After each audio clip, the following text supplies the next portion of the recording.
What up, though, my people? What up, though, my people? Welcome to another recording of All Black All the Time podcast. I'm your humble host, Umoja, and today we gonna kick back a little bit, and we gonna talk about something. I have some stuff on my mind. I'm gonna tell you the truth. I almost didn't record because I wasn't really feeling it, and I really don't like to just get up here and just talk, just to talk, right? But I was reminded of something, and it sent me down a rabbit hole. Only took me a few minutes. So the other day, I opened up my phone, and per usual, something pops in your feed, and it was a brother, and he was saying something along the lines. I can't remember verbatim at all, but I know I heard this energy. If black people ever decided to dot dot dot, then the system would collapse. Blah blah blah blah blah blah blah blah blah blah blah. And of course, like these things, nothing wrong with that, right? And it makes sense. It does, but I'm left with the question of, okay, when is black people ever gonna decide to do something to do something right? Because I'm the dude. I just tell y'all, if you never heard me, if you don't know me, especially online, like if you know me on purpose, I could be just as aggravating. But online, I'm the dude that's like, let's get to the meat, nuts and bolts. What are we gonna do? Okay, cool. What's the plan? Not tapping you on your shoulder saying, well, what's the solution? What's the solution? Not that, brother. Y'all know who I'm talking about. What's the solution? What's the solution? No. I'm talking about literally, well, what's the plan? What's the idea? What are we going to do together? What are we going to do to solve this problem that apparently everybody is aware of? Insert problem, right? So it makes me think, what have we been being told like lately? Heavy to 2025. What not to do. Don't go to Target. Don't go to Walmart. Don't spend no money Black Friday. Don't do no holidays. Don't put don't spend your money in American banks, right? A whole lot of don't do stuff. Just a whole lot of not. In my opinion, nothing wrong with it. Nothing wrong with saying, look, this will help us. This will like punch them in the gut. If you stop this, if you stop that, cool. But what's the plan for us? How does it benefit us? How does hurt just like hurting their pockets benefit us? What is our ask? Us, black people. I'm not talking about America. I'm not talking all black all the time podcast, right? So if you hear it's black folks, I'm not talking about everybody else. If we're talking politics, black politics. If we're talking finance, economy, black finances, black economy. We're talking education, black education. Okay? Because when we just lump ourselves up with everybody else, we get the crumbs. We know this. Let's be adults and act like it. Okay, cool. So we're constantly being told what not to do. My question for anybody listening, any audience, what has to happen before we as individuals doing something collectively? What needs to happen before we decide to do something? I'm asking for myself, not friends. I'm asking for myself because there are things that we can do. I'm not gonna be long here, y'all. I promise you, I'm not gonna be long-winded here. I'm gonna be my natural self, but I'm not gonna be long-winded. Try my best. But there are things that we could be doing. So this led me to I don't know why, but my brain started thinking about our spending power and how it's always talking about, oh, 2 million in spending, 2 trillion, excuse me, 2 trillion in spending power, right? So my brain was like, oh, what is other people's spending power? Why we all right? Like, what is we talking about the economy, right? So I do some investigating, and apparently, so our the black community spending power in America is estimated to about 2030 to be about 3 trillion by 2030. That ain't nothing but a few years, y'all. Uh, the Hispanic community right now annually as of today is 3.2 trillion. That's a trillion and some change more than what ours is right now. We ain't talking about projection, and theirs is all by numbers because their population is growing so fast here. Now y'all understand a little bit more about this ICE stuff, right? Because the white population seeing they stuff shrink, and they seeing what the essays is doing. They like, well, anyway, this one gets interesting. We go to the Asian community. Their spending power 1.1.5 trillion. That's half. That's almost half of ours. Half of the Hispanic community. The information comes from what you call it. What you call it? Their like business articles, their business reports and stuff. So what that tells me, a thinking man, is that, and it's obvious that Asians, they have so much cultural pride and they control their racial narrative wherever they're at so much. They're telling you whatever they want you to report. because they do business with themselves. You understand? They're not just sitting up here focused on American politics, what America is doing. You don't see Asians loud and proud about what's going on in American politics. Ever. Ever. Never. You know, I'm sure somewhere some kids and students are somewhere, you know what I'm saying? But you don't see them in American politics like that. You see them chilling in American politics. But I really can appreciate how they're hyper focused on self-reliance, how they're hyper focused on self-determination. And as a person that looks at my race and look how disjointed and disorganized we are, I can't help but look at other races and see how they operate. Again, I understand how some people say, well, they haven't been through what blah blah blah blah blah blah blah. All these things are facts, and all these things are facts on levels that is not as is it doesn't go to our favor as much as you think, because some races of Asian folks have been through some stuff. Even here in America, some races of Asians is still going through some stuff right now, and they done built nations out of nothing in certain cases. Let's be very clear about that. They have organized themselves and dealt with self-reliance. They own people. They solve them problems within themselves. How it looks is how it looks, but they solve their problems within themselves. And I have to respect that. I just have to, personally. Now, when we get to black folks, all black all the time, remember, when we get to us, one of the things, now I'm just throwing ideas out. If somebody else have ideas that like includes all of us, that's not somebody trying to scam us, y'all tell me. I understand why y'all don't want to hear anybody tell us anything, because we all grown and we got this shit figured out apparently. While we getting our asses kicked, we got it figured out. Cool. But idea that I have, something that I know that we could do, is start really pushing towards developing skilled tradesmen and skilled tradeswomen, as in iron workers, as in carpenters, as in electricians, as in plumbers, as skills tradesmen, people that can be useful to a society, to a developing and building and growing society. Because when I look around, pause, this is for all children. I just say pause because I'm saying all. For all, I see a bunch of kids that just want to be cool, right? But in the suburban areas, there is a focus on school, and this is what I'm going to, this is what my college look like, yada yada yada, and not just living life to live life and be cool. You know what I'm seriously, man. Art, and you look, I'm gonna start preaching and talk about the gun culture and everything else, but so I'm not gonna do that, right? However, that's one of the main things that I can see, just a hyper focus on that. No, so get into STEM and learn this. 'Cause if you're not building AI at this point, stop it. Get into cybersecurity, cool. But I'm talking about skills tradesmen, people who can actually build something, create something for real, not just creating content online, right? But now I want to talk about something very, very important that I'm gonna let y'all go. Seriously.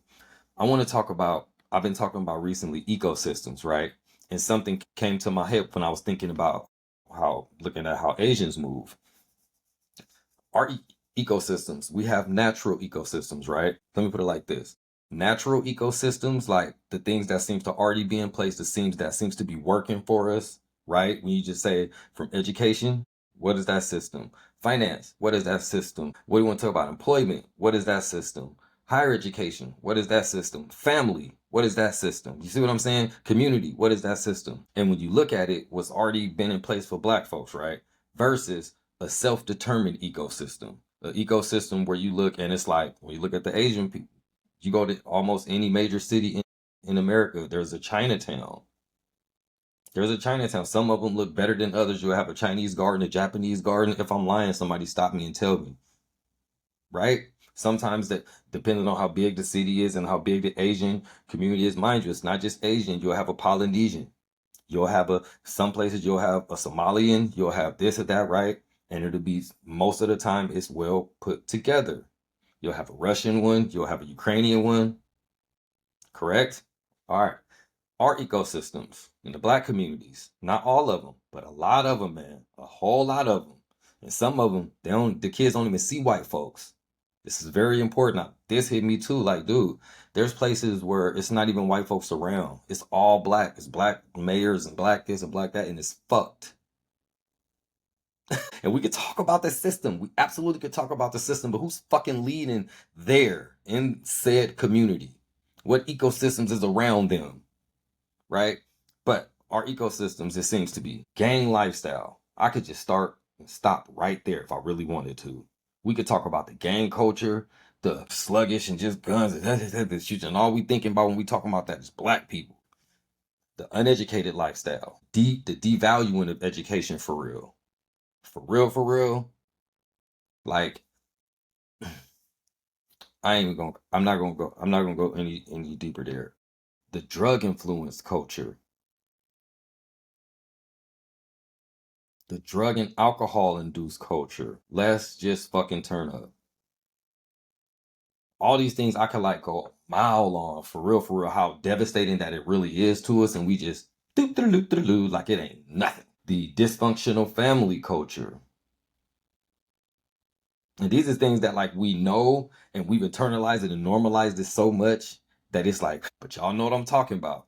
We can go way down the rabbit hole on our actual family, our families of origin. Yeah.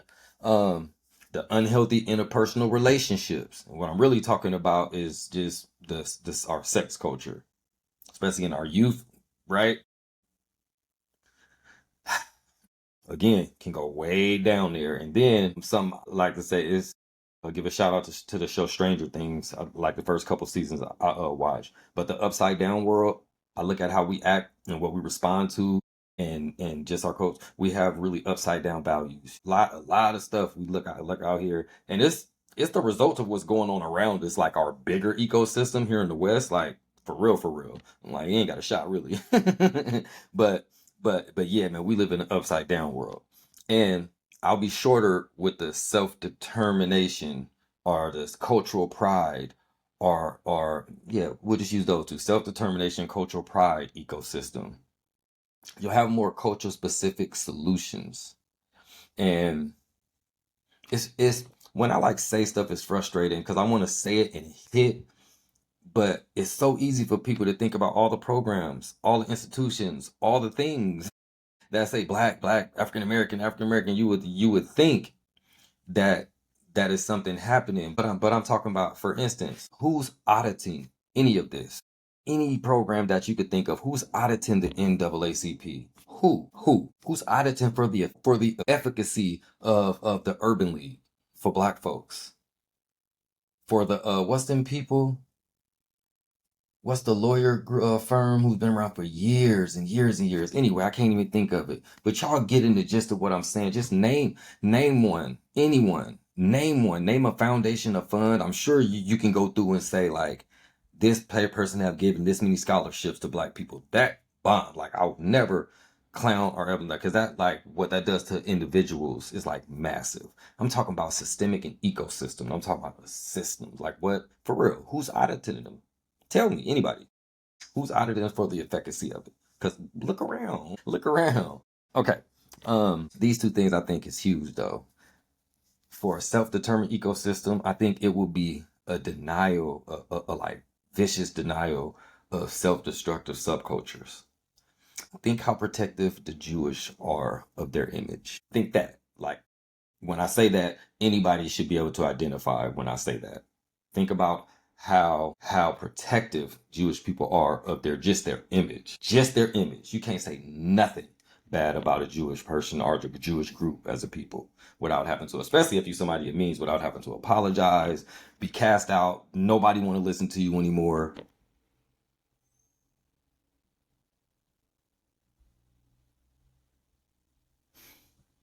And lastly, and and I wanted to give one example about the denial of a destructive subculture.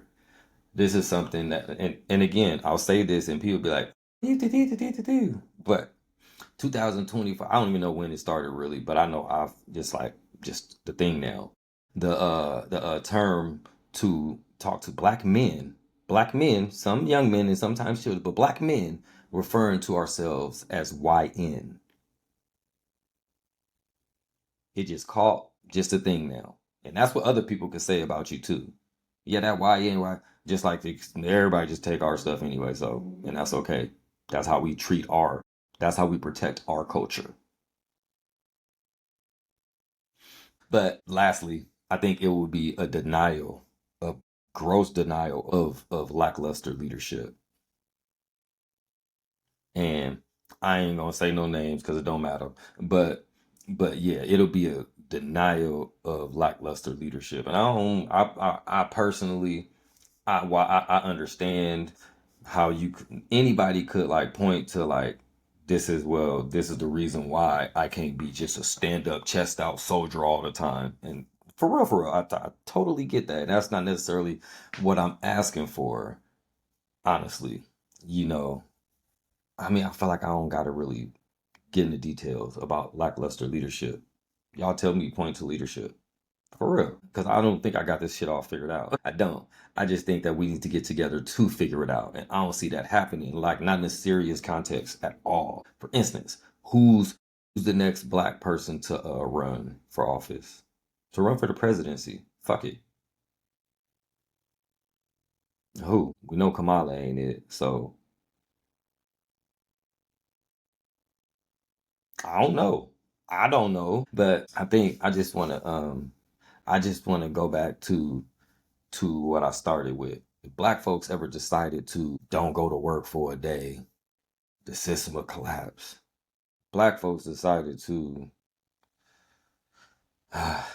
open up open up an account in a black bank mass. Just everybody all of a sudden give a black bank an influx, a uptick. Let their let their let their stock go up. Hmm. Manipulate the market that way. If we ever decide y'all get what I'm saying. I'm literally tired now. I'm literally tired now. I really hope y'all got some out of it. I was trying to give a message. Per usual, don't come out as good as I wanted to, but I promise you it's raw and it's from a good place. And if you don't like it, I still love you anyway. Pass the shit on. If you like anything that you heard, pass it on. I'm gonna get at y'all in a minute, you heard me. Listen to all full podcast episodes wherever you find podcasts.